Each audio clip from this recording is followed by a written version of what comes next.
তো আজকে একেবারে সমাপনী রজনী, আমাকে আপনারা প্রধান অতিথি রেখেছেন, শুকরিয়া। তারপর প্রধান বক্তা হচ্ছেন বিশিষ্ট ইসলামী চিন্তাবিদ হযরত মাওলানা মোল্লা আব্দুর রহমান সাহেব, খতিব আলফাডাঙ্গা থানা জামে মসজিদ ফরিদপুর। আমি শুনছিলাম চমৎকার আলোচনা করেছে, মাশাআল্লাহ। আল্লাহ ওনার ইলমে আরো তারাক্কি দান করুক, আমরা পড়ি আমিন। গতকাল আব্দুল্লাহ আলামিন ভাই এসেছিলেন। আলামিন ভাই চমৎকার আলোচনা করেন। যদি কেউ চেহারা না দেখে অডিও রেকর্ড শুনে তাহলে বুঝবে আল্লামা সাঈদী আলোচনা করছে, তাই না? কণ্ঠের মধ্যে ওই মধুটা পাওয়া যায়, ওই সুরটা পাওয়া যায়। আলামিন ভাই গত কয়েক মাস আগে মালয়েশিয়াতে এসেছিলেন, আমার সাথে দেখা হয়েছে। আমরা আলামিন ভাইয়ের জন্য দোয়া করি, আল্লাহ আমাদের প্রিয় আব্দুল্লাহ আলামিন ভাইয়ের ইলমে তুমি তারাক্কি দান করো, আরো বেশি বেশি কোরআনের কথাগুলো সুচারুরূপে মানুষের কাছে পৌঁছে দেওয়ার তৌফিক দান করো। কথা বলেছেন আজকে হাফেজ মাওলানা রকিবুল ইসলাম সাহেব, শিক্ষক, বোয়ালমারি আইডিয়াল ক্যাডেট মাদ্রাসা। তারপর আমাদের চুয়াডাঙ্গার কৃতি সন্তান মাহফুজ ভাই, হুসাইন আহমদ মাহফুজ ভাই কথা বলেছিলেন। কথা আসলে বলার সুযোগ পায় নাই খুব একটা, ওই কালেকশনে চলে গেছে। কালেকশন কি মাদ্রাসার জন্য না? বাজরা শামসুল উলুম হাফিজিয়া মাদ্রাসা, এটা কোন দিকে? পাশেই। আলহামদুলিল্লাহ। আজকের প্রোগ্রামের সভাপতি হচ্ছেন advocate professor Syed answer Ali ভাই। অনেক দিন ধরে যোগাযোগ করে আজকের এই প্রোগ্রামের অ্যারেঞ্জ করেছে। আমরা প্রোগ্রামের পক্ষ থেকে আনসার আলী ভাইকে আন্তরিক শুভেচ্ছা জানাই। উপস্থিত আছে আপনাদের আলফাডাঙ্গা থানার সম্মানিত ওসি মহোদয়, আমার সাথেই ছিলেন, আমাকে নিয়ে আসছেন ওনার পুলিশ প্রটোকল দিয়ে। আমরা ওসি মহোদয়কে এই প্রোগ্রামের পক্ষ থেকে আন্তরিক শুভেচ্ছা এবং মোবারকবাদ জানাচ্ছি। আইম্মাতুল মাসাজিদরা এসেছেন, বিভিন্ন মসজিদের ইমাম সাহেবেরা, খতিব সাহেবেরা, মুয়াজ্জিন সাহেবেরা, আলিয়া মাদ্রাসার শিক্ষক, কামি মাদ্রাসার সম্মানিত শিক্ষকবৃন্দ, সরকারি চাকরিজীবী, প্রাইভেট চাকরিজীবী, ব্যক্তিগত ব্যবসা করছেন এরকম অনেকে এসেছেন। অনেক ছাত্র ভাইরা এসেছে, অনেক ইয়াং ছেলেপেলেরা এসেছে, আলহামদুলিল্লাহ। আমি ইয়াংদেরকে খুব পছন্দ করি আর ইয়াংদেরকে অ্যাড্রেস করে কথা বলি। ইয়াংরা হচ্ছে আগামীর বাংলাদেশ, ঠিক কি না? তোমাদের অনেক দায়িত্ব, অনেক কিছু করতে হবে তোমাকে। তোমাদের দিকে তাকিয়ে আছে বাংলাদেশ, তুমি বাংলাদেশ, তোমাকেই খুঁজছে বাংলাদেশ, ঠিক কি না? এজন্য নিজেকে প্রতিষ্ঠিত করার জন্য প্রতিযোগিতা করতে হবে। কি করতে হবে? প্রতিযোগিতাতে নামতে হবে, ভালো কাজের প্রতিযোগিতা। ইয়াংরা করবে কি কাজের প্রতিযোগিতা? তাআওয়ানু আলাল বিররি ওয়াত তাকওয়া ওয়ালা তাআওয়ানু আলাল ইসমি ওয়াল উদওয়ান। ভালো কাজের প্রতিযোগিতা করো, কল্যাণমূলক কাজের প্রতিযোগিতা করো। ফাস্তাবিকুল খায়রাত, জনকল্যাণমূলক কাজের প্রতিযোগিতা করতে আল্লাহ তাআলা আমাদেরকে আহ্বান করেছেন। কিন্তু আমরাও প্রতিযোগিতা করি এগুলার না, দুনিয়া কামানোর প্রতিযোগিতা, ঠিক কি না? কে হবে মাসুদ রানা, ওইটার প্রতিযোগিতা আছে না নাই? ফরিদপুরে ঢুকে নাই বোধহয় এগুলা। কিছুদিন আগে শুনলাম যে প্রতিযোগিতায় নামতেছে ইয়াং ছেলেরা, কি হইতে চায়? হ্যাঁ, মাসুদ রানা। এরপরে বোনেরাও কম না, ওনারা নামে বিশ্ব সুন্দরীর প্রতিযোগিতায়। এরপর এখন ছোট ছোট বাচ্চারাও নেমে যায় খুদে গানরাস, আছে না নাই? না, ফাস্তাবিকুল খায়রাত, আমরা ভালো কাজের প্রতিযোগিতা করব। সো তোমাদের উপর পুরো বাংলাদেশ তাকিয়ে আছে। আমাদের অনেক পপুলেশন, হিউজ পপুলেশন। এই জনসংখ্যাকে যদি আমরা জনশক্তিতে রূপান্তরিত করতে পারি তাহলে আগামীর বাংলাদেশ হবে উজ্জ্বল বাংলাদেশ, ডিজিটাল বাংলাদেশ, ঠিক কিনা? আল্লাহ আমার এই 56,000 বর্গমাইলের বাংলাদেশকে তুমি কবুল করে নাও। সম্মানিত সুধী, আমি আর অতিরিক্ত কথা না বাড়িয়ে সরাসরি মহাবিশ্বের মহাবিশ্বয় মহাগ্রন্থ আল কোরআন আল কারীমের তাফসীরের দিকে চলে যাচ্ছি। আমি আপনাদের খেদমতে সূরাতু আল ইনশিরাহ থেকে তেলাওয়াত করেছি। এই সূরা থেকে কিছু কথা আজকের এই চমৎকার সন্ধ্যায়, চমৎকার রজনীতে আপনাদের সামনে পেশ করব, আমরা পড়ে ইনশাআল্লাহ। এখন আপনারা যেরকম চুপচাপ নিরিবিলি শেষ পর্যন্ত এরকম থাকবেন। আমার ঘড়িতে এখন বাজে 10টা বেজে 15 মিনিট। কটা পর্যন্ত থাকবেন? সারা রাত? আপনারা থাকেন, আমার একটু যাওয়ার ব্যবস্থা করে দিন এদিক দিয়ে আমার এক্সিট করে দিলে হবে। তো আমরা খুব লম্বা চড়া কথা বলবো না। সূরাতু আল ইনশিরাহ, সূরাতু আল ইনশিরাহ। কোরআনের কোন কোন নুসখায় এই সূরাটাকে বলা হয় সূরাতু আশ-শারহ, কোথাও আশ-শারহ, কোথাও আল ইনশিরাহ। ইনশিরাহ মানে প্রশস্ত করে দেয়া। এমন ভাবে ইসলামের সত্যতাকে আল্লাহ তাআলা আপনার সামনে তুলে ধরবে, ইসলামের জন্য আপনার হৃদয়টা প্রশস্ত হয়ে যাবে। অথবা এই সূরার নাম সূরাতু আশ-শারহ। শারহ মানে কি, কে বলতে পারে দেখি? শারহ মানে কি? হ্যাঁ, ব্যাখ্যা। বিশ্লেষণ, শারহ মানে ব্যাখ্যা করা, বিশ্লেষণ করা।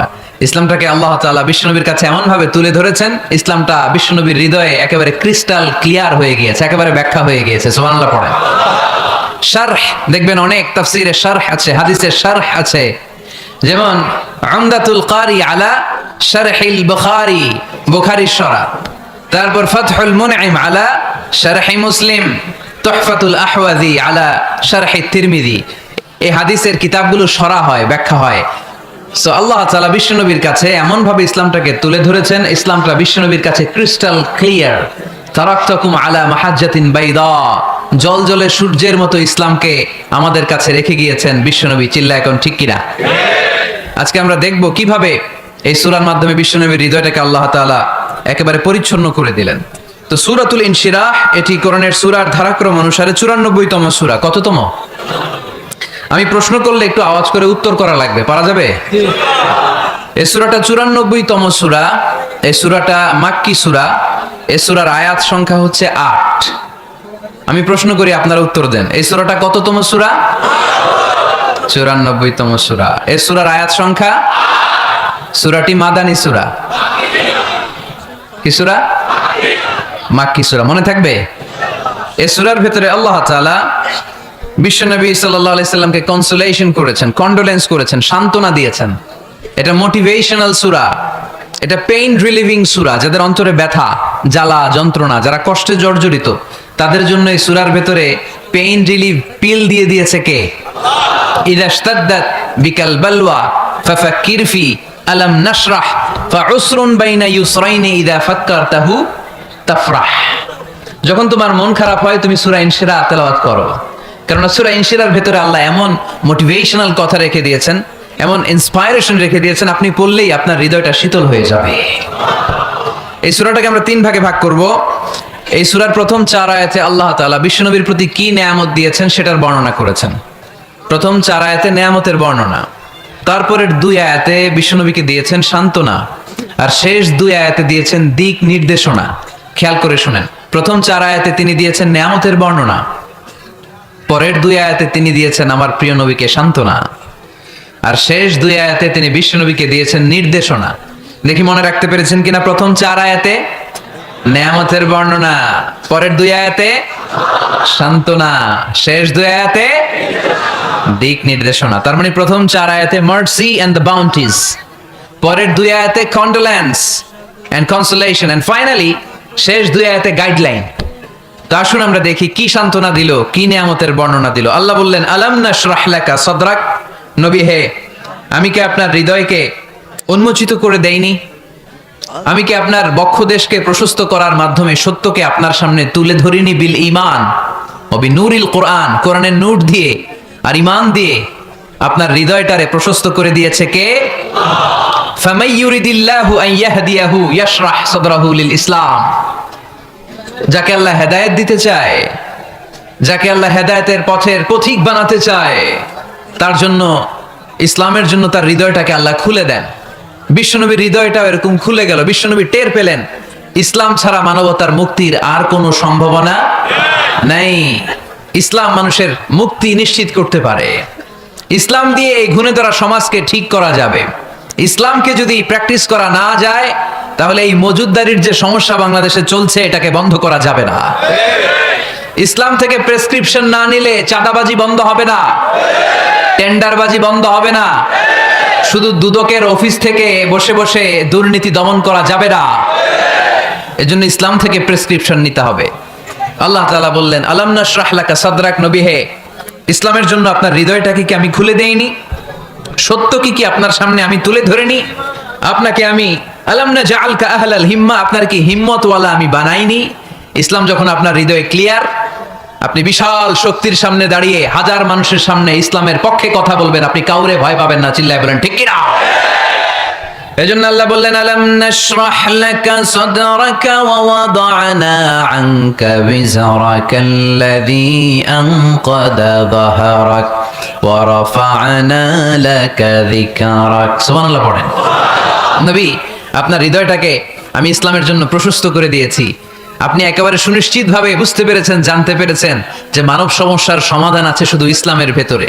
কিসের ভেতরে? এজন্য আমাদেরকে ইসলাম মানতে হবে। কি মানতে হবে? ইসলাম মানবো কতক্ষণ দেহে প্রাণ থাকে? ইসলাম মানবো কোনখানে? সবখানে। উত্তর দেন, ইসলাম মানবো কতক্ষণ দেহে প্রাণ থাকে? ইসলাম মানবো কোনখানে? রাজি আছেন নাকি ভাগাভাগি করবেন? কিছু ইসলাম, কিছু মন মতো। মসজিদ, মাহফিল, মাদ্রাসা ইসলাম, আর গোটা দুনিয়াটা মন মতো। এরকম ভাগাভাগি করা যাবে না, খবরদার। ইসলাম মানবতার মুক্তির সোপান। বিশ্বনবী এটা নিশ্চিত হলেন। বিশ্বনবীর হৃদয়টারে উজালা করে দিল কে? আলাম নাশরাহ লাকা সাদরাক। হে নবী, আপনার হৃদয় কি আমি খুলে দেইনি? হৃদয় খুলে দেয়া মানে হৃদয়ের মধ্যে হিম্মত তৈরি করে দেয়া। সাইয়েদনা মুসা আলাইহিস সালাম এই দোয়াটা আল্লাহর কাছে করেছিলেন, রব্বি ইশরাহলি সাদরি ওয়া ইয়াসসিরলি আমরি। আল্লাহ আমার কাজ সহজ করেন, আমার হৃদয়টারে আপনি খুলে দেন। সাইয়েদনা মুসা আলাইহিস সালাম আল্লাহর কাছে চেয়েছেন আল্লাহ যেন হৃদয় খুলে দেয়, কিন্তু আমার নবী চাওয়ার আগেই আমার নবী হৃদয়টারে খুলে দিয়েছে কে? আবার অনেক মুফাসসিরিনে ইকরাম বলেছেন এখানে শারহে সাদর দ্বারা শাক্কু সাদর উদ্দেশ্য, মানে সিনা চাক। আমার নবীর জীবনে পুরো জিন্দেগিতে 3 বার সিনা চাক হয়েছিল। কয়বার? 3 বার। সিনা চাক মানে বক্ষ বিদীর্ণ করা, ইংরেজিতে বলে ওপেন হার্ট সার্জারি। কি বলে? আপনাদের এই এলাকায় কারো হয় নাই? শুনছেন না এটা? ওপেন হার্ট সার্জারি, গলা থেকে নাভি পর্যন্ত একেবারে কেটে ফেলে। বিশ্বনবীকে এবার 3 বার এভাবে ওপেন হার্ট সার্জারি করা হয়েছে। একবার যখন বিষ্ণু ঈসা ইসলাম বনু সাদ গোত্রে ছিল তখন, দ্বিতীয়বার যখন কোরআন নাজিল হবে তার আগ দিয়ে তখন, 3 নম্বরে বিষ্ণু ঈসা ইসলামকে যখন ঊর্ধ্ব জগতের অনেক দামি দামি জিনিস দেখানো হবে ওই মেরাজ রজনীর সময়টাতে, তখন কোন সুবহানাল্লাহ।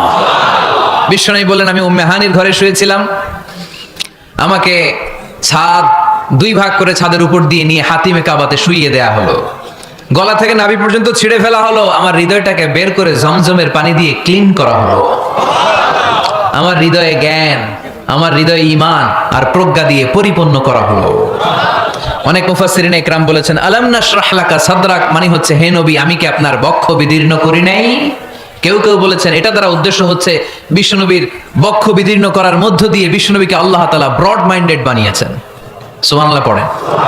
বিশ্বনবী কি ন্যারো মাইন্ডেড ছিলেন? কি ছিলেন? জোরে বলেন, আরো জোরে। ব্রড মাইন্ডেড, উদার, আকাশের মতো বিশাল, সাগরের মতো বিশাল, পাহাড়ের মতো সুউচ্চ ছিল বিশ্বনবীর হৃদয়, ঠিক কিনা? শুধু মুমিনদের জন্যই বিশ্বনবীর হৃদয়ে মায়া ছিল না, কাফেরদের জন্য মায়া ছিল। সুবহানাল্লাহ পড়েন। রাহমাতাল লিল আলামিন। আমার নবী কি ছিল? সবাই বলেন, ওমা আরসালনাকা ইল্লা রাহমাতাল লিল আলামিন। I have sent you as a mercy for the entire universe. নবী হে, আমি আপনাকে গোটা বিশ্বের সবার জন্য রহমত করে প্রেরণ করেছি। রাহমাতাল লিল আলামিন। আল্লাহ এখানে চাইলে বলতে পারতেন রাহমাতাল লিল মুসলিমিন, নবী আপনি শুধু মুসলিমদের জন্য রহমত, এটা বলছে? নবী আপনি শুধু মুত্তাকিদের জন্য রহমত, বলছে? চাইলে বলতে পারতেন নবী আপনি শুধু রাহমাতাল লিল মুসাল্লিন, যারা মসজিদে যায় মুসল্লি নামাজ পড়ে তাদের জন্য রহমত, বলেছে? কি বলছে? রাহমাতাল লিল আলামিন। I have sent you as a mercy for the entire universe. গোটা বিশ্বের জন্য আপনি রহমত। সুবহানাল্লাহ পড়েন। সবার জন্য রহমত, সবার জন্য হৃদয় দিল দরিয়া। এজন্য তিনি ছিলেন ব্রড মাইন্ডেড, কখনো মানুষের ক্ষতি করতে চাইতেন না। এমনকি যুদ্ধের ময়দানে যেখানে আপনি প্রতিপক্ষকে আঘাত করবেন সেখানেও বিশ্বনবী ক্ষয়ক্ষতিকে মিনিমাইজ করার ট্রাই করতেন। তিনি যখন খায়বার দুর্গে আক্রমণ করবেন তার মিলিটারিকে, বিষ্ণু ঈসা ইসলাম মিলিটারিকে 5 ভাগে ভাগ করতেন। 5 ভাগে ভাগ করতেন। কি কমান্ডার ছিলেন তিনি! এক ভাগের নাম মুকদ্দামাতুল জাইশ, ফ্রন্ট উইং। ডান দিকে একটা থাকতো মাইমানা, বায়ে একটা থাকতো মাইসারা, মাঝখানে যে ব্যাটালিয়ন থাকতো এটার নাম কালব, পেছনেরটার নাম খালফ। সুবহানাল্লাহ পড়ে।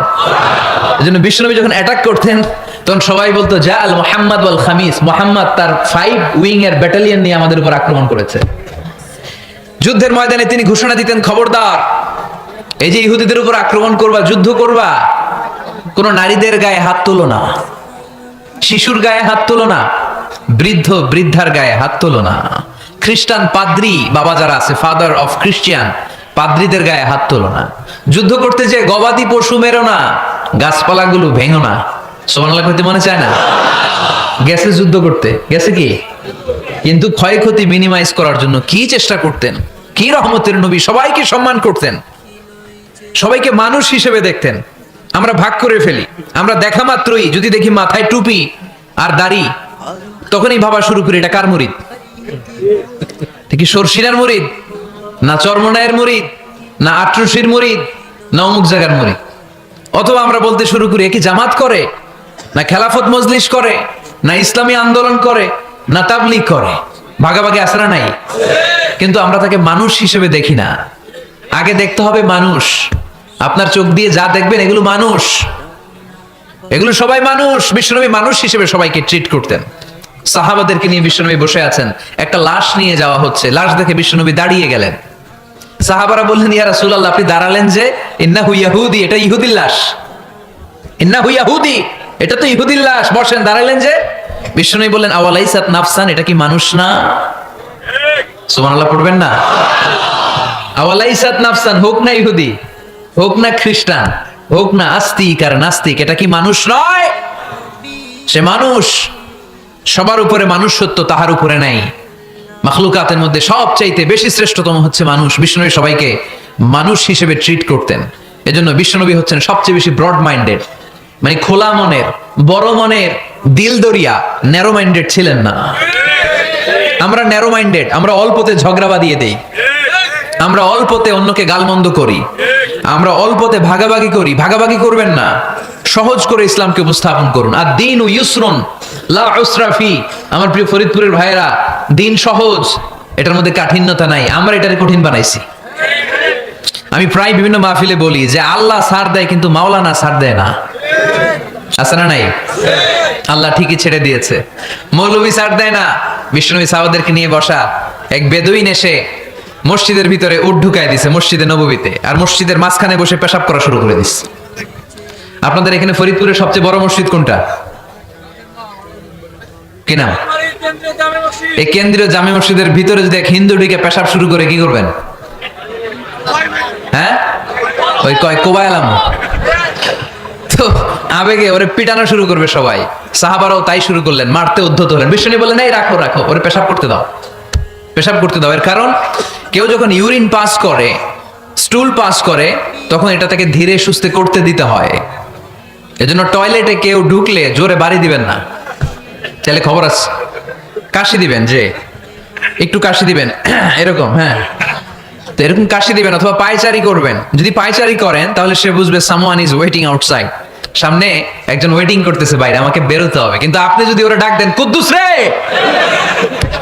কুদ্দুস কইবা আমি নাই, কারণ এটা ভয়ঙ্কর একটা বিষয়। আপনি যখন ইউরিন পাস করছেন, খুব স্মুথলি করতে হয়, তখন ডাক দিলে পেশাব আটকায় গেলে আপনার ভয়ঙ্কর রোগ হতে পারে। কি ফিলোসোফার ছিলেন, কি বড় ডাক্তার ছিলেন বিশ্বনবী মুহাম্মদ সাল্লাল্লাহু আলাইহি ওয়াসাল্লাম। বিশ্বনবী বলেন, ওরে ডেকো না, কাজ সারতে দাও। ইচ্ছা মতো বেটা পেশাব করার পরে বিশ্বনবী গেলেন, যে বললেন, তুমি যে পেশাব করেছো, তুমি কি জানো এই জায়গাটা কি? বেদুইন বলে, না, আমি তো জানি না এই জায়গাটা কি। বিশ্বনবী বললেন, এটা আমাদের ইবাদতগাহ। এটা আমাদের কি? ইবাদতগাহ।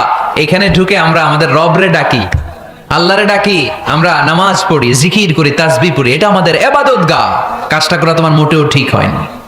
লোকটা অবাক হয়ে গেল, ঘটনা কি?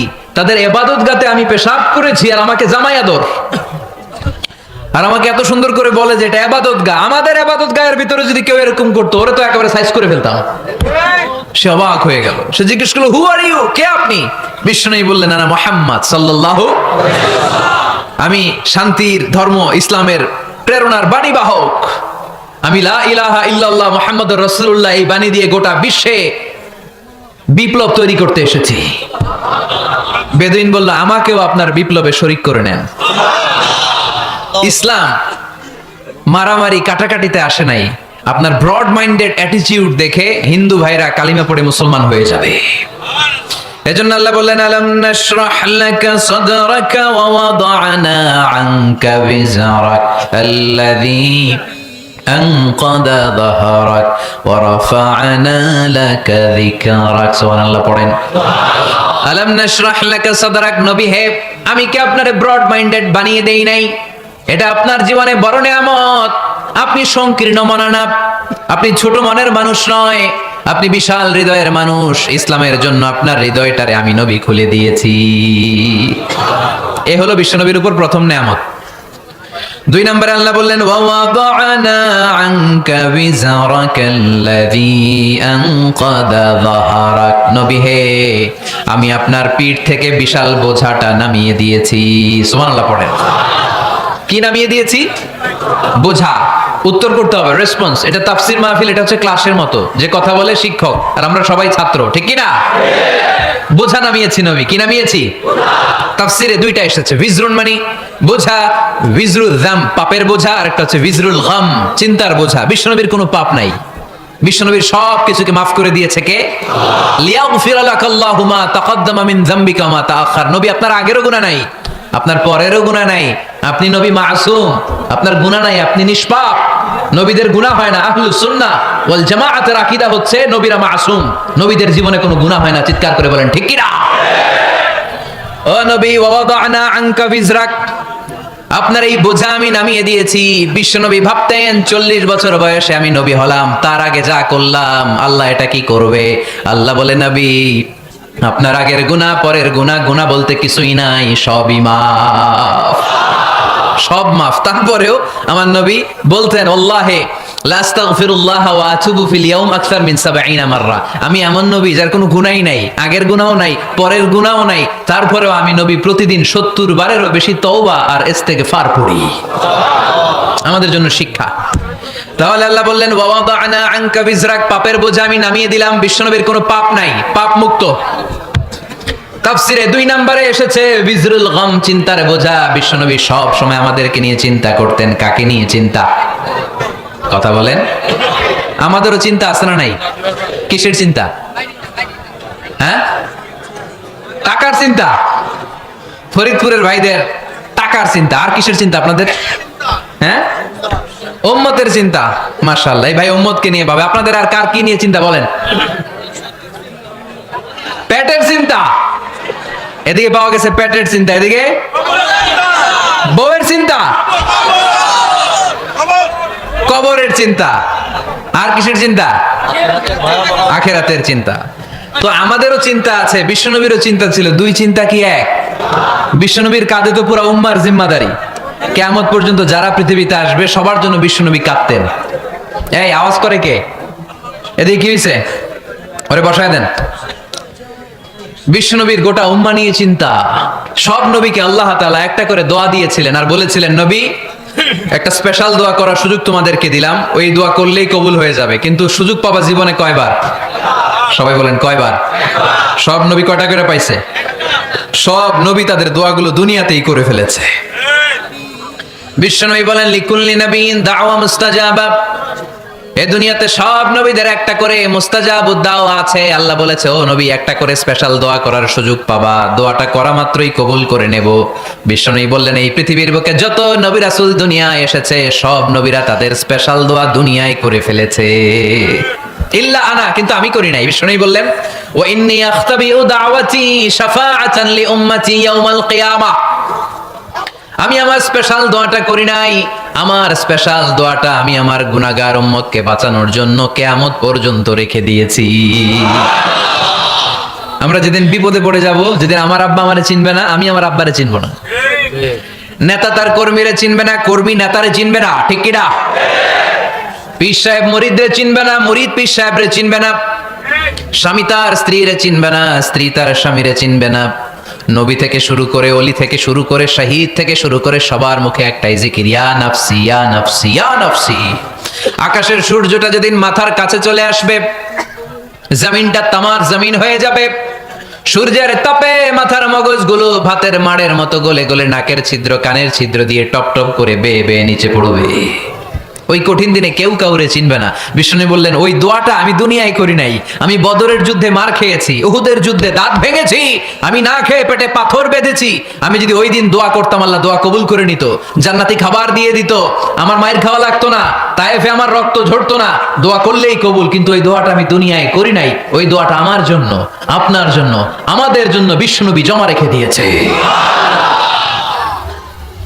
এজন্য বিশ্বনবীর চিন্তা আর আমাদের চিন্তা এক চিন্তা না, বিশ্বনবীর পুরো উম্মতের চিন্তা।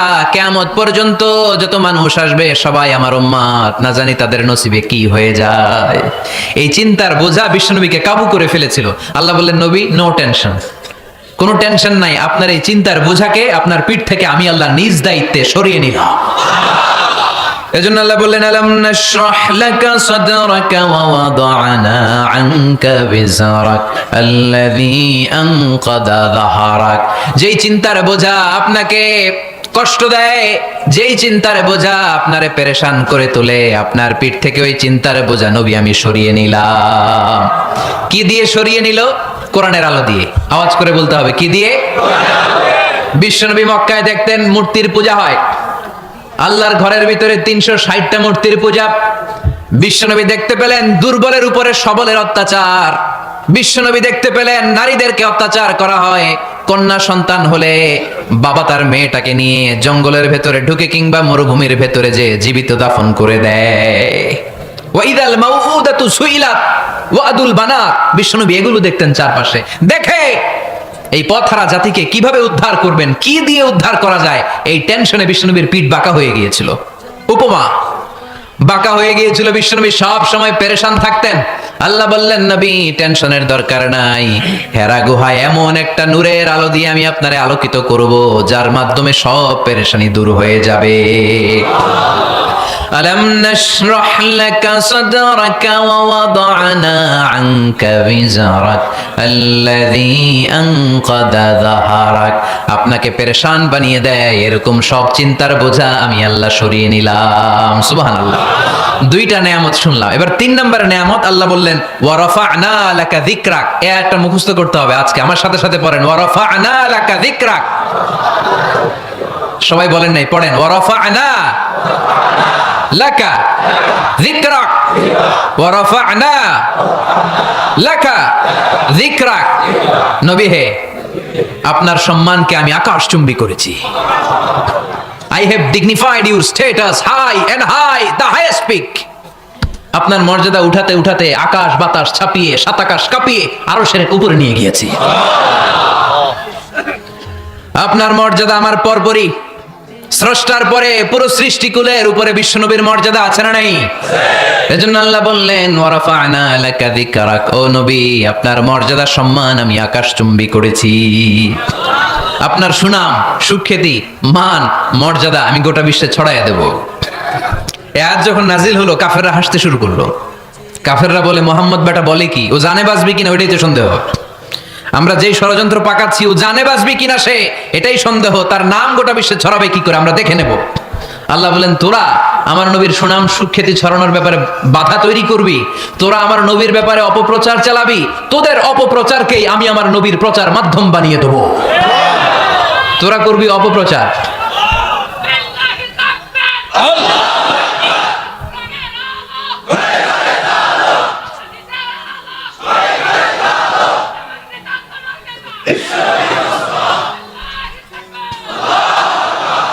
তোদের অপপ্রচারকে আমি আমার নবীর জন্য প্রচার মাধ্যম বানিয়ে দেব। এরকম অনেক সময় হয় না যে কেউ কেউ অপপ্রচার করে কারো বিরুদ্ধে, এটা তার জন্য প্রচার হয়ে যায়। কেউ অপপ্রচার চালায়, আল্লাহর মেহেরবানিতে ওইটা তার পাবলিসিটি হয়ে যায়। তার আলাদা করে প্রচার বিভাগের টিম তৈরি করা লাগে না, তার বিরোধীরাই তার প্রচার বিভাগের কাজে নেমে পড়ে। বিশ্বনবী বললেন, আল্লাহ বললেন, তোরা আমার নবীর সুনাম সুখ্যাতিকে থামাবি, তোদের মাধ্যমে আমি বিশ্বনবীর সুনাম সুখ্যাতি গোটা বিশ্বে বুলন্দ করে দেব। আবু জাহেল ঘোষণা দিল, খবরদার, হজের মৌসুম, হাজী সাহেবরা গোটা বিশ্ব থেকে আসবে, আমার দলের কর্মীরা তোরা যেটা করবি সেটা হচ্ছে হাজীদের কাছে যে বলবি, মক্কায় নতুন এক পাগল আসছে, নতুন এক জাদুকর আসছে, নাম মুহাম্মদ। নাউজুবিল্লাহ পড়বেন না? খবরদার হাজী সাহেবেরা, এই পাগলের কাছে যেও না। সব হাজিরা গোটা বিশ্ব থেকে এসে মক্কার মিনা প্রান্তরে তাঁবুর ভিতরে ঢুকেছে, আর আবু জাহেলের টিম মেম্বাররা সব তাঁবুর ভিতরে উকি মাইরা কয়, খবরদার, নতুন পাগল আইছে। সবাই কয়, নাম কি? কয়, মুহাম্মদ। নতুন পাগল এসেছে, নাম মুহাম্মদ। নতুন জাদুকর এসেছে, তার নাম মুহাম্মদ। খবরদার, তার কাছে যেও না, তার কথা শোনো না, শুনলে তোমরাও পাগল হয়ে যাবা, তোমরাও পাগল হয়ে যাবা। সে এত বড় জাদুকর, মুহাম্মদ সাল্লাল্লাহু আলাইহি ওয়াসাল্লাম এত বড় জাদুকর, তার জাদু দেখলে, তার কথা শুনলে হাজবেন্ড ওয়াইফের মধ্যে সম্পর্ক বিচ্ছিন্ন হয়ে যায়। সে এত বড় জাদুকর, তার কথা শুনলে বাবা আর ছেলের সম্পর্ক ছিন্ন হয়ে যায়। সে এত বড় জাদুকর, তার কথা শুনলে বন্ধু বন্ধু আলাদা হয়ে যায়। খবরদার, হাজী সাহেবরা, তোমরা হজ করতে এসেছো, করো, জমজমের পানি খাও আর খেজুর নিয়ে যাবা বাড়িতে, কিন্তু মুহাম্মদ সাল্লাল্লাহু আলাইহি ওয়াসাল্লামের কাছে যাওয়া যাবে না। আচ্ছা, আপনারা বুঝে শুনে উত্তর দেন। এই যে লক্ষ লক্ষ হাজি মিনার তাবুতে বসা, আর আবু জাহেলের লোকটা যে বললো নতুন জাদুকরের নাম মোহাম্মদ, তার কাছে যেও না, এই লক্ষ লক্ষ হাজিরা এর আগে জীবনেও মোহাম্মদ সাল্লাল্লাহু আলাইহি ওয়াসাল্লামের নাম শুনছে? তার মানে মোহাম্মদ সাল্লাল্লাহু আলাইহি ওয়াসাল্লামের নাম তাদের কানে পৌঁছে দেওয়ার দায়িত্ব আবু জাহেল নিজেই নিয়ে নিয়েছে। চিল্লায় এখন ঠিক কি না? অপপ্রচার প্রচার হয়ে গিয়েছে। আর সবাই মনে মনে ভাবে, কয় কি এত বড় জাদুকর, হজ করি আর না করি, আরে না দেখা যাওয়া যাবে না, হজ তাড়াতাড়ি কোন রকম সাইরা এই জাদুকরের কাছে আগে যাব, দেখি কেমন জাদু দেখায়, দেখি কত বড় ম্যাজিশিয়ান, দেখি তো কত বড় পাগলের। কারণ আল ইনসানু হারিসুন আলা মা মুনিআ, মানুষকে যেটা নিষেধ করা হয় বেশি, মানুষ এটা করতে চায়। যদি বলি ওদিকে যাবি না, ওর বাপের কিরা ওদিকে যাবে, ও ঠিক কি না? এটা আমাদের স্বভাব, আমাদের খাসলা, আমাদের বৈশিষ্ট্য, যেটা আমাদেরকে নিষেধ করা হয় বেশি, ওটা করতে মন চায়। সব হাজিরা মনে মনে ভাবলো আমরা যাব যাব, তোরা যতই বলিস না কেন যাব যাব, হজের পরে অবশ্যই যাব। দেখা গেল হজের পরে বিশ্বনবী মুহাম্মদুর রাসূলুল্লাহ সাল্লাল্লাহু আলাইহি ওয়াসাল্লামের বাড়ির সামনে বিশাল বড় গ্যাদারিং শুরু হয়েছে। সবাই লাইন ধরে দেখা করতে গেছে। দেখা করতে যে বিশ্বনবীর চেহারা দেখে প্রথম নজরই সব পাগল। চাঁদের চেয়ে সুন্দর তুমি নবী আমার কামলিওয়ালা, চাঁদের চেয়ে সুন্দর তুমি নবী আমার কামলিওয়ালা, দু জাহানের বাদশাহ তুমি প্যারা নবী সাল্লে আলা, দু জাহানের বাদশাহ তুমি প্যারা নবী সাল্লে আলা, চাঁদের চেয়ে সুন্দর তুমি নবী আমার কামলিওয়ালা। সুবহানাল্লাহ পড়েন। এত সুন্দর চেহারা, বিষ্ণু ঈসা ইসলামের চেহারার মতো এরকম চেহারার মানুষ পৃথিবীতে আছে? দ্বিতীয়টা, অনেকে বলে সাইয়েদনা ইউসুফ আলাইহিস সালামের চেহারা নাকি বেশি সুন্দর। সুন্দর ঠিক, কিন্তু আমার নবীর চাইতে বেশি নয়। বিষ্ণু বলতেন আনা মালিহুন ওয়া আখি ইউসুফু সাবিহুন, আমার ভাই ইউসুফ হচ্ছে সাবিহ, সাবিহ মানে সাদা সুন্দর ধবধবে, আর আমি হচ্ছে মালিহ, মালিহ মানে এসেছে মিলহুন থেকে, মিলহুন মানে লবণ, মানে লাবণ্যময় সুন্দর। আমার ভাই ইউসুফ নবী সাদা সুন্দর, আমি লাবণ্যময় সুন্দর, কোনটার দাম বেশি? লাবণ্যময় সুন্দরের দাম বেশি। সাইয়েদনা ইউসুফ আলাইহিস সালামের চেহারা দেখে মিশরের মেয়েরা লেবু কাটতে যে বা কমলা কাটতে যে, আনার কাটতে যে, কমলা কাটতে যে আঙ্গুল কেটে ফেলেছিল, কোরআন তার সাক্ষী। ওয়া কাত্তা'না আইদিয়াহুন, আম্মা জান আয়েশা রাদিয়াল্লাহু তাআলা আনহা যখন এই ঘটনা শুনেছেন, তিনি মিশরের মেয়েদেরকে ডাক দিয়ে বলেছেন, ও মিশরের মেয়েরা, তোমরা ইউসুফ নবীর সৌন্দর্য দেখে লেবু কাটতে যে আঙ্গুল কেটেছো, আমার স্বামী প্যারা নবী মুহাম্মদ রাসূলুল্লাহর চেহারা যদি তোমরা দেখতা, তাহলে লেবু কাটতে যে আঙ্গুল নয়, কলিজাটা কেটে টুকরা টুকরা করে দিতা। আবার আম্মা জান আয়েশা বলতো, লাকুম শামসুন ওয়া লানা শামসুন, তোমাদের জন্য একটা সূর্য আছে, কিন্তু আমি আয়েশার জন্য আলাদা একটা সূর্য আছে। তোমাদের সূর্যটা প্রতিদিন সকালবেলা পূর্ব আকাশে উদিত হয়ে গোটা দুনিয়াটারে আলোকিত করে দেয়, আর আমার সূর্যটার নাম হলো মুহাম্মদ সাল্লাল্লাহু আলাইহি ওয়াসাল্লাম। মসজিদে নববীতে এশার নামাজের পরে আমার সূর্যটা আমার ঘরে উদিত হয়। তোমাদের সূর্য সকালবেলা পূর্ব আকাশে উঠে গোটা দুনিয়াটারে আলোকিত করে, আমার সূর্য মুহাম্মদ এশার নামাজের পরে আমার ঘরের ভেতরে যখন উকি দেয়, আমার পুরো ঘরটারে আলোকিত করে দেয় কে? এত সুন্দর চেহারা ছিল, ওনার চেহারার নূর দিয়ে হারানো সুই খুঁজে পেয়েছে বিশ্বনবীর স্ত্রীরা। চিল্লায় করে আল্লাহু আকবার। বিশ্বনবীর চেহারার সৌন্দর্যের সাথে কারো সৌন্দর্যের কোনো মিল হবে? No comparison with our beloved prophet Muhammad sallallahu alayhi wasallam. Whether it's the fitness, whether it's the appearance, whether it's the status, no comparison with our prophet. এটা ফিটনেসের দিক থেকে হোক, এটা চেহারার সৌন্দর্যের দিক থেকে হোক, এটা কণ্ঠস্বরের ঝংকারের দিক থেকে হোক, সম্মান আর মর্যাদার দিক থেকে হোক, আমার নবীর সম্মানের ধারে কাছেও সম্মান পৃথিবীর কারো হতে পারে না। চিল্লায় বলেন ঠিক কি না? এজন্য আল্লাহ বললেন, ওয়া রাফা'না লাকা যিকরাক, নবী আপনার সম্মান বাড়াতে বাড়াতে আমি আকাশচুম্বী করেছি। লোকজন সব যে বিশ্বনবীর দরবারে লাইন ধরেছে, হাজিরা সব বিশ্বনবীর কাছে যে চেহারা দেখেই কুপকার, বাকি জিনিস তো পরে। অনেকে আছে না, চেহারা দেখলেই মানুষ পাগল হয়ে যায়, আছে না নাই? চেহারা দেখেই পাগল, চেহারা দেখেই পাগল। তারপর তারা মিলাতে লাগলো, মিনার তাবুতে আবু জাহেলের কর্মীরা ঘোষণা দিয়েছিল এলাকায় মোহাম্মদ নামে পাগল এসেছে, তারা মিলায়ে দেখে না এই মহামানব কোনোদিন পাগল হতে পারে না, কারণ পাগলের চুলগুলো থাকে উস্কো খুস্কো, ঠিক কিনা? আমার নবী সাল্লাল্লাহু আলাইহি ওয়াসাল্লামের চুল উস্কো খুস্কো ছিল? কত সুন্দর চুল আঁচড়ে রাখতেন, জাইতুনের তেল দিতেন, আতর ঢেলে মাথার শীতের মধ্যে ঢেলে দিতেন, কপাল বেয়ে বেয়ে পড়তো, আর যেখানে সেজদা দিতেন সেজদার জায়গায় আতরের ঘ্রাণে আমোদ হয়ে যেত। হাতের তালুতে পারফিউম মাখতেন, আর মানুষের সাথে মুসাফা করলে যার সাথে মুসাফা তার হাতের সাথে নবীর ব্যবহৃত পারফিউমের ঘ্রাণ ছুটে যেত। এত পরিচ্ছন্ন ছিলেন তারা। বিশ্বনবীর চেহারার সাথে আবু জাহেলের বক্তব্যের মিল খুঁজে পায় না। তারা বলে না, এই লোক কখনো পাগল হতে পারে না। পাগলের চুল থাকে উস্কো খুস্কো, জামা থাকে ছিঁড়া ফাড়া, গায়ের মধ্যে থাকে ময়লা। পাগল কখনো দাঁত মাজে না, কিন্তু বিশ্বনবীর মুচকি হাসির ফাঁক দিয়ে দাঁতের দিকে তাকালে মানুষগুলো সব পাগল হয়ে যায়। স্মাইল দিতেন বিশ্বনবী, স্মাইল, মুচকি হাসি, তাবাসসুম। বিশ্বনবীর মুচকি হাসি দেখলে মানুষ পাগল হয়ে যেত, পাগল পড়া হয়ে যেত। তারা বলে না না, এই মহামানব তো কখনো পাগল হতে পারে না। আবার মিলাতে লাগলো আবু জাহেলের কর্মীরা বলেছিল এটা নাকি বড় জাদুকর, কিন্তু তারা বলে না না, এই অসাধারণ লোকটা জাদুকর হতে পারে না, সে তো কোনো মন্ত্র পড়ে না। জাদু করার জন্য মন্ত্র পড়ার দরকার আছে না নাই? বিষ্ণুনবী কি মন্ত্র পড়তো? বিষ্ণুনবী কি পড়ে শোনাতো? চিল্লায় বলেন, কি পড়ে শোনাতো? কোরআন শোনাতো। এত সুন্দর কণ্ঠ ছিল বিশ্বনবীর, পাগল হয়ে যেত মানুষ শুনতে শুনতে, পাগল পড়া হয়ে যেত, বিমুগ্ধ হয়ে যেত। তারা সবাই বলতে আরম্ভ করলো, আবু জাহেল তুমি মিথ্যাবাদী, তবে তোমাকে ধন্যবাদ এরকম একটা মানুষের সাথে পরিচয় করিয়ে দেওয়ার জন্য। সুবহানাল্লাহ কইলেন না? আমরা মেনে নিতে পারলাম না সে পাগল নয়, জাদুকর নয়, সে হলো এই জামানার পয়গাম্বার। আমরা পড়ে নিলাম লা ইলাহা ইল্লাল্লাহু মুহাম্মাদুর রাসূলুল্লাহ সাল্লাল্লাহু আলাইহি ওয়াসাল্লাম। রাফা'না লাকা যিকরাক। নবী হে, এইভাবে আমি আপনার সম্মানকে বাড়িয়েছি। হাইসুমা যুকিরতু যুকিরতা মাই। নবী যেখানে আমার নাম নেওয়া হবে, আমার পর পর আপনার নামও নেওয়া হবে। পড়েন সুবহানাল্লাহ। যেখানে আমার আল্লাহর নাম, তারপরে আমার নবীর নাম আছে না নাই?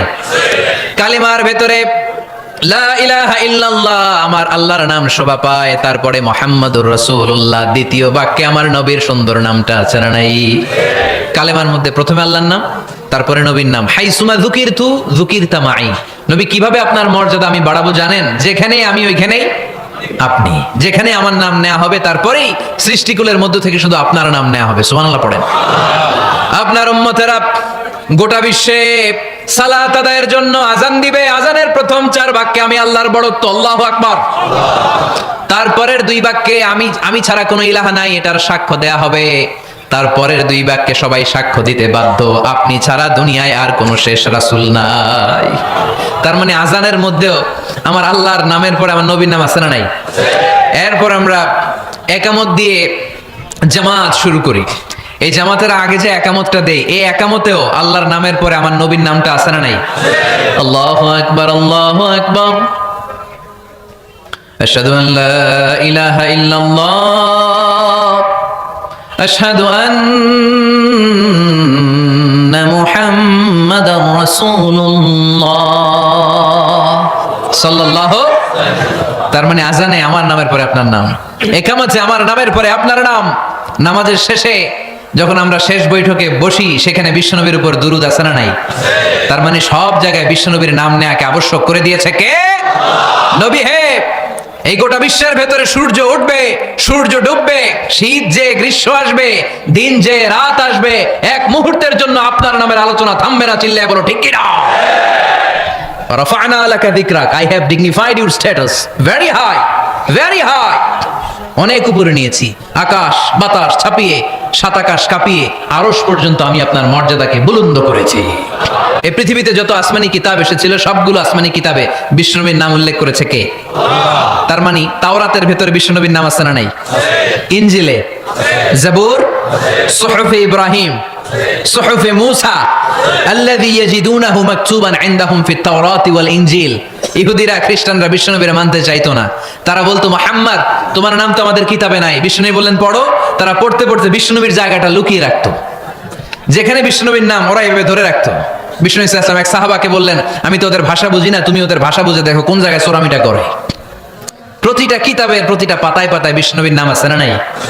সাইয়েদনা আদম আলাইহিস সালাম থেকে শুরু করে ঈসা আলাইহিস সালাম পর্যন্ত যত নবী এসেছে সব নবী সুসংবাদ দিয়েছে যে একজন নবী আসবে, যেই নবী আসার মধ্য দিয়ে এই আম্বিয়া আলাইহিমুস সালাম পৃথিবীতে আসার যে ধারাবাহিকতা, এই সিলসিলা, এই চেইনকে আল্লাহ তাআলা কাট অফ করে দিবে। সাইয়েদনা আদম তার বংশধরদেরকে বলেছে, নূহ আলাইহিস সালাম তার প্রজন্মকে বলেছে, ইব্রাহিম আলাইহিস সালাম তার জেনারেশনকে বলেছে, মুসা আলাইহিস সালাম বনি ইসরাইলকে শুনিয়েছে। সর্বশেষ সাইয়েদনা ঈসা আলাইহিস সালাম এসে বলেছে, ইয়াতি মিন বাদি ইসমুহু আহমদ, আমার পরে এমন এক নবী আসবে তার নাম, চিল্লায় বলেন, আহমদ বড় বিশ্বস্ত, সে কোন বন্ধু বলো বেশি বিশ্বস্ত, সে কোন বন্ধু বলো বেশি বিশ্বস্ত, কার কাছে মন খুলে দেয়া যায়, কার কাছে প্রাণ খুলে বলা যায়, হওয়া যায় অতি আশ্বস্ত, তার নাম আহমদ বড় বিশ্বস্ত। সুবহানাল্লাহ পড়েন। ইয়াতি মিন বাদি ইসমুহু আহমদ, আমার পরে এমন এক নবী আসবে তার নাম হবে আহমদ। এই নবীর পরে আর কোন নবী আছে? চিল্লায় বলেন, লা নবিয়্যা বাদি ওয়ালা রাসূলা, আমার পরে কোনো নবীও নাই, আমার পরে কোনো রাসূলও নাই। তবে আমার পরে যদি নবী হওয়ার যোগ্যতা কারো থাকে, আমার ওমরে ফারুক নবী হওয়ার যোগ্যতা রাখে। কোন নবী নাই, খাতামুন নবিয়্যিন, আমার পরে কোনো নবী নাই। তার মানে বিশ্ব নবীর জীবনে 3 নাম্বার নিয়ামত হলো রাফা'না লাকা যিকরাক, মর্যাদা আমি বাড়াতে বাড়াতে বাড়াতে বাড়াতে নবী অনেক উপরে নিয়েছি। আবার আল্লাহ আমাদেরকে ডেকে বললেন, ও ইমানদার বান্দারা শোনো, আমি স্বয়ং আল্লাহ তাআলা আমার ফেরেশতা বাহিনী নিয়ে এই নবীর উপরে স্বয়ং আমি দুরূদ পড়ি। ইন্নাল্লাহা ওয়া মালাইকাতাহু ইউসাল্লুনা আলান নবী ইয়া আইয়ুহাল্লাযীনা আমানু সাল্লু আলাইহি ওয়া সাল্লিমু তাসলিমা। পড়েন, আল্লাহুম্মা সাল্লি আলা মুহাম্মদ ওয়া আলা আলি মুহাম্মদ কামা সাল্লাইতা আলা ইব্রাহিম وعلى آل إبراهيم إنك حميد مجيد اللهم بارك على محمد وعلى آل محمد كما باركت على إبراهيم وعلى آل إبراهيم إنك حميد مجيد চিৎকার করে পড়েন সুবহানাল্লাহ। এমন নবী যে নবীর উপর আল্লাহ নিজেই দুরূদ পড়ে, ফেরেশতারা পড়ে, এজন্য আমাদেরও পড়ার দরকার আছে না নাই? আবার আল্লাহ বললেন, নবী আপনি এমন নবী যেই নবীকে আমি হাউজে কাউসার দিয়েছি, লক্ষ লক্ষ নবীদের কাউরে কিয়ামতের দিন আমি হাউজে কাউসারের মালিক বানাবো না, শুধুমাত্র কেবলমাত্র একমাত্র আপনি ছাড়া।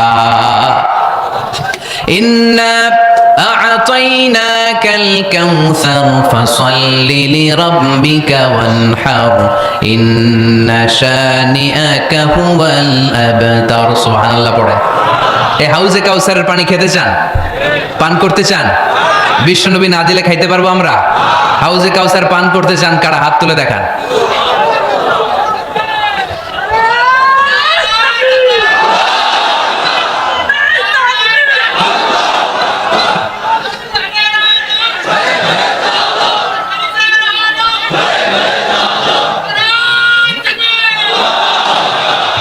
আহলা মিনাল আসাল, হাউজে কাউসারের পানি মধুর চেয়েও মিষ্টি।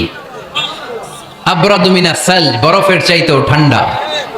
আবিয়াদু মিনাল লাবান, দুধের চাইতেও সাদা। মান শারিবা মিনহা শারবাতান লাম ইয়াজমা আবাদা, এক ঢোক হাউজে কাউসারের পানি যে খাবে চিরকালের জন্য তার গলার তৃষ্ণা মিটে যাবে। ওই হাউজে কাউসার বিশ্বনবীকে দিয়ে বিশ্বনবীর মর্যাদা বাড়িয়েছে কে? আবার আল্লাহ বললেন, নবী পৃথিবীর অনেক নবীকে আমি নৈতিক বিজয় দান করেছি, কিন্তু সবাইকে আমি রাজনৈতিক বিজয় দান করি নাই। আপনাকে আমি এমন নবী করে দুনিয়ার বুকে পাঠিয়েছি, আপনাকে আমি নৈতিক বিজয় দান করেছি, পাশাপাশি রাজনৈতিক বিজয়ও দান করেছি। সুবহানাল্লাহ। বিশ্বনবী একাধারে যেমনি মসজিদে নববীর ইমাম ছিলেন, পাশাপাশি মদিনার রাষ্ট্রের প্রেসিডেন্ট ছিলেন, ঠিক কিনা?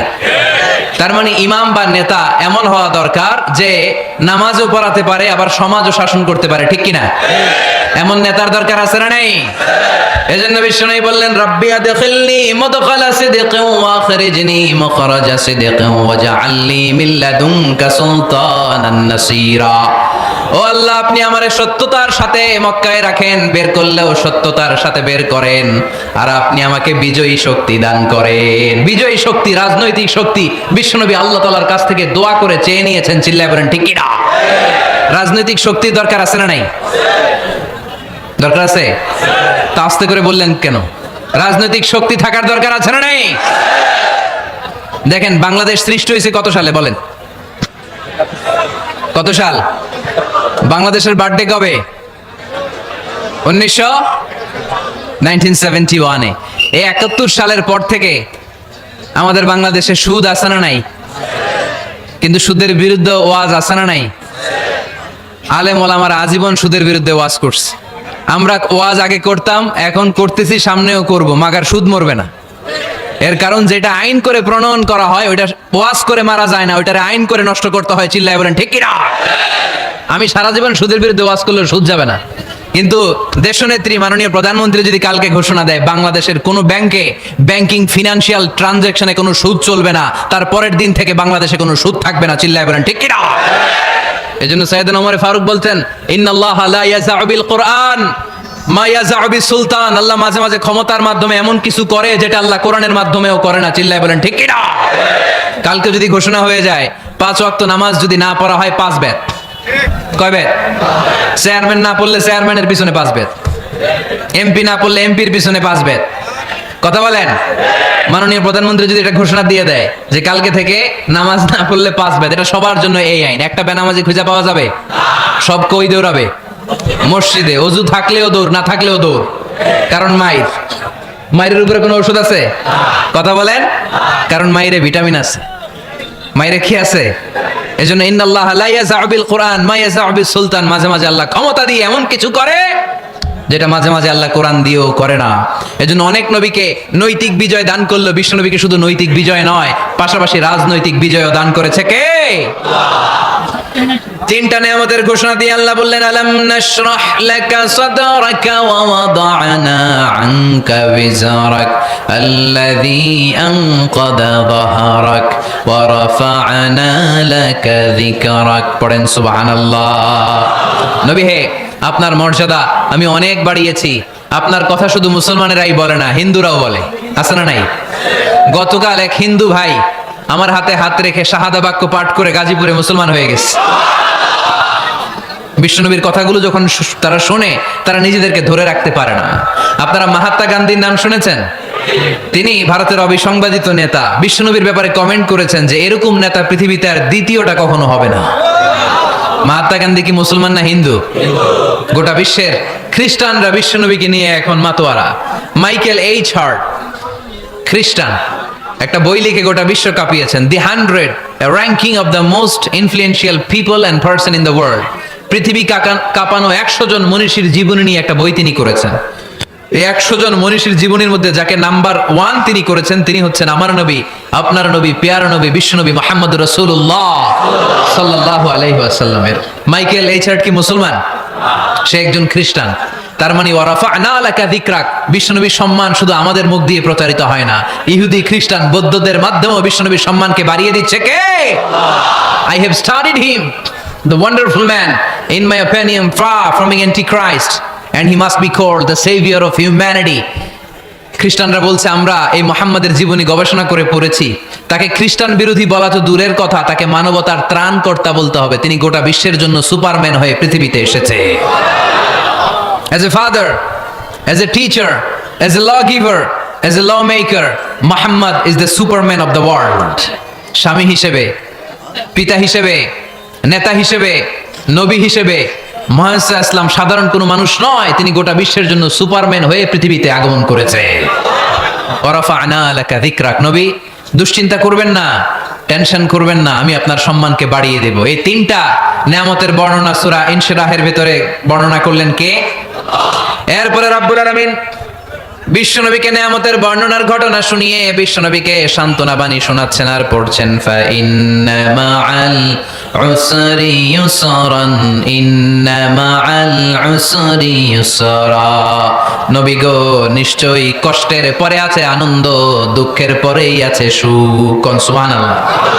কষ্টের পরে আনন্দ, দুঃখের পরে the struggle isn't permanent in our life. দুঃখ কষ্ট এটা আমাদের জীবনে পার্মানেন্ট না, এটা সাময়িক। আচ্ছা, আওয়াজ করে উত্তর দেন তো, এক বছরে কয়দিন আপনাদের ফরিদপুরে? কয়দিন? 365 দিন। গত 365 দিনে না খেয়েছিলেন কয়দিন? 20 দিন, 30 দিন।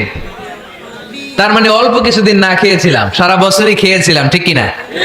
আচ্ছা, তো 365 দিনে অসুস্থ ছিলেন কয়দিন? 4-5 দিন, কিংবা 20 দিন, কিংবা 1 মাস, কিংবা 56 দিন, কিংবা 65 দিন। তার মানে বাকি 300 দিন আরামে ছিলাম কি ছিলাম না? তার মানে আমাদের জীবনে দুঃখ বেশি না আনন্দ বেশি? সুখ বেশি না কষ্ট বেশি? এজন্য আল্লাহ বললেন, খবরদার, মুমিন কখনো হেরে যায় না, মুমিনের হারাবার কিছু নাই। মুমিনের জীবনে যদি আনন্দ আসে, মুমিন শুকরিয়া করে, শুকরিয়া করলে সওয়াব আছে না নাই? আর মুমিনের জীবনে যদি দুঃখ আসে, মুমিন সবর করে, ধৈর্য ধরে, ধৈর্যেও সওয়াব আছে না নাই? তাহলে আমাদের সব দিক দিয়েই চলা। আনন্দের দিনগুলাতে শুকরিয়া করব, আর দুঃখের দিনগুলাতে ধৈর্য ধরবো, দুইটার মধ্যে সওয়াব আছে না নাই? এজন্য বিশ্বনবী বললেন, আজাবান লি আমরিল মুমিন, মুমিনের বিষয়টা খুবই আশ্চর্যের। ফাইন আসাবাতহু সাররাউন শাকারা, মুমিন যদি আনন্দে থাকে সে শুকরিয়া করে, শুকরিয়া করলে লাভ আছে না নাই? ওয়াইন আসাবাতহু দাররাউন সাবারা, আর দুঃখে পড়লে সে সবর করে, ধৈর্য ধরে, ধৈর্য ধরলে সওয়াব আছে না নাই? তার মানে আমাদের হারাবার কিছু আছে। মাঝে মাঝে আল্লাহ আমাদেরকে দুঃখ কষ্ট দিয়ে পরীক্ষা করতে চান, এগুলো আমাদের জন্য খারাপ নয়। এই দুঃখ কষ্ট বিপদ আমাদের কোমরকে সোজা করে, আমাদের পায়ের মাটিকে শক্ত করে, চিল্লায় বলেন ঠিক কিনা? প্রতিকূল পরিবেশে কিভাবে বাঁচতে হয় এই দুঃখ কষ্ট আমাদেরকে শিখায়। এজন্য মুমিন বান্দার বৈশিষ্ট্য হচ্ছে দুঃখ কষ্ট বেদনা জ্বালা এগুলোতে সে আপসেট হয় না, সে হাল ছেড়ে দেয় না, সে ভরসা রাখে একজনের উপর, চিল্লায় বলতে হবে তিনি কে? কারণ মুমিন জানে রাত্রি যত গভীর হয়, অন্ধকার তমানিসা ভেদ করে সুবহে সাদিক হয়। মুমিন জানে গর্ভবতী নারীর পেটের ব্যথা যেই দিন বাড়তে থাকে, ওই দিনই নতুন মেহমান আগমনের সময় ঘনাতে থাকে। মুমিন জানে তার জীবনে দুঃখ কষ্ট বিপদ যত বাড়তে থাকে, সুখের দিন কাছে আসতে থাকে। এজন্য মুমিনের হারাবার কিছু নেই।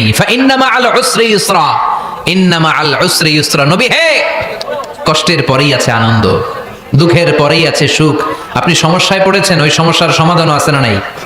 এই পৃথিবীতে এমন কোন সমস্যা আছে যেটা সমাধান নাই? কথা বলেন। সমস্যা তৈরি করেছে কে? আবার সমাধানও দিয়েছে কে? Allah doesn't create a lock without its key. Allah কখনো চাবি না বানাইয়া ওইটার তালা বানায় নাই। কথা কন। তালাও যেহেতু আছে, ওই তালার চাবিও বানিয়েছে কে? মা আনজালাল্লাহু দান ইল্লা আনজালাল্লাহু লাহু শিফা। আল্লাহ দুনিয়ায় এমন কোন রোগ পাঠায় নাই যেই রোগের ঔষধ বানায় নাই, এমন কোন রোগ নাজিল করে নাই যেই রোগের কোনো চিকিৎসা বানায় নাই, হয়তো সেটা আবিষ্কার হয় নাই। অনেকে ক্যান্সারের কথা বলতে পারেন যে হুজুর ক্যান্সার এমন রোগ, এই ক্যান্সার তার নাই কোনো অ্যান্সার, কিন্তু বিজ্ঞানীরা বলতেছে এটারও অ্যান্সার আবিষ্কৃত হচ্ছে। সুবহানাল্লাহ কইবেন না? কিছু কিছু ক্ষেত্রে হয়েও গিয়েছে। এজন্য দুঃখের পরেই আছে সুখ, কষ্টের পরেই আছে আনন্দ। এই দুনিয়াটাই এরকম, কষ্টের পরই আনন্দ। দেখবেন তারাবির নামাজ 20 রাকাত পড়তে কষ্ট লাগে না? কোমরে ব্যথা, হাঁটুতে ব্যথা, কিন্তু 20টা রাকাত যখন শেষ করে মসজিদ থেকে বের হই, একটা আনন্দ আছে না নাই? কষ্ট করে পরীক্ষার জন্য প্রিপারেশন নিলেন আপনি কয়েক মাস, কিন্তু ফলাফল যখন ভালো হয় তখন একটা আনন্দ আছে না নাই? সারাদিন রোজা রাখলেন রমজানে, কি কষ্ট, তৃষ্ণায় গলা ফেটে যায়, কিন্তু ইফতারির সময় যখন রুহাবজা শরবতটা খাই, কেমন লাগে? একটা আনন্দ আছে না নাই? এজন্য আল্লাহ বললেন فإن مع العسر يسرا إن مع العسر يسرا। ও নবী, কষ্টের দিন মক্কায় অল্প কিছু দিন, মদিনাতে আনন্দের দিন অপেক্ষা করছে। আমাদের জীবনে যদি দুঃখ কষ্ট আসে, আমরা ধৈর্য ধরবো, তাওয়াক্কুল করবো একজনের উপর, তিনি কে?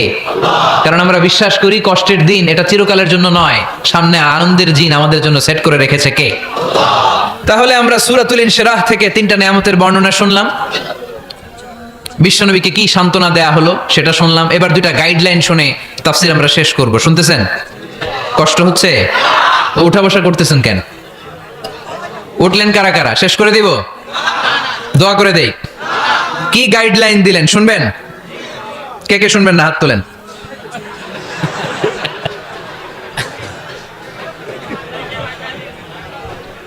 কষ্ট হইতেছে? গরম লাগতেছে না? আমিও ঘামতেছি আপনাদের সাথে সাথে। অনেক গ্যাদারিং হয়ে গেছে। আসেন আল্লাহর নামে 3টা তাকবীর দেই, তারপর কোন 2টা গাইডলাইন তিনি বিশ্বনবীকে দিলেন ওই নির্দেশনা বাণীটুকু শুনে আজকে আমরা বিদায় নেব। আওয়াজ করে পড়তে হবে লিল্লাহে তাকবীর,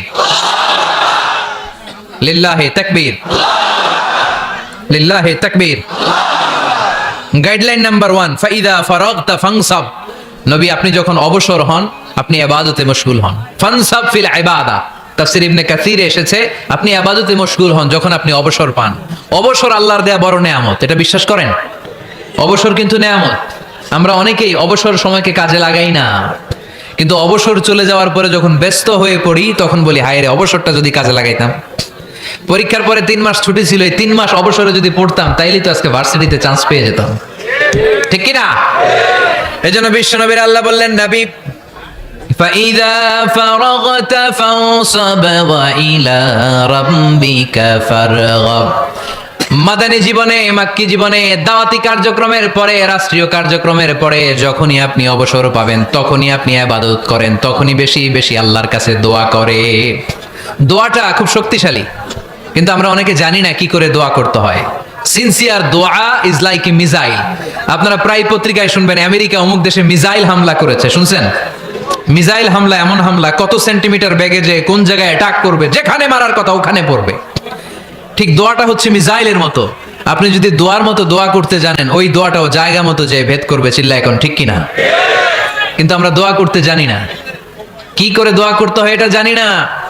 বিশ্বনবীকে আল্লাহ বললেন নবী ফাইদা ফারাগতা ফানসাব, যখন আপনি অবসর হবেন তখন আপনি দোয়া করেন, আল্লাহর কাছে চান। বেশি বেশি চাইলে খুশি হয় কে? তার মানে প্রথম ঘোষণা হলো ফাইদা ফারাগতা ফানসাব। প্রথম নির্দেশনা হলো নবী যখনই আপনি অবসর পাবেন ইবাদত করবেন এবং দোয়া করবেন, বেশি বেশি আল্লাহর কাছে চাইবেন। 2 নাম্বার দিক নির্দেশনা হলো ওয়াইলা রব্বিকা ফারগাব, সব সময় আপনি আপনার আল্লাহর দিকে মনোনিবেশ করবেন। বিপদে পড়লে ডাকবো কারে? আমাদের অসুস্থতাকে সুস্থতায় পরিণত করে দিতে পারে কে? চাকরির জন্য পাগল পারা, চাকরি নাই, চাকরির ব্যবস্থা করে দিতে পারে কে? বিদেশে যেতে মনে চায়, পাসপোর্ট দিয়ে রেখেছি, ভিসা নাই, ভিসা লাগাই দিতে পারে কে? কিন্তু আমরা দুঃখ কষ্ট বেদনা কিছু একটা হইলেই সবার আগে আল্লাহরে শেয়ার করার আগে ফেসবুকে শেয়ার মেরে দেই। আছে না নাই? আপনাদের ফেসবুক অ্যাকাউন্ট আছে নাকি? কার কার আছে দেখি?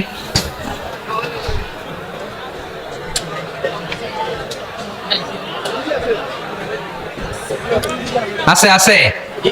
এটার জন্য আমরা ভালো কাজে লাগাই, ঠিক কিনা?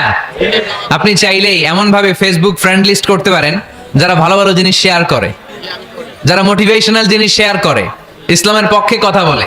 আপনার এক একটা শেয়ারে অনেকের জীবন বেঁচে যেতে পারে, ঠিক কিনা? একজন মুমূর্ষ রোগীকে বাঁচাতে রক্তের প্রয়োজন, রক্তের গ্রুপ এ পজিটিভ।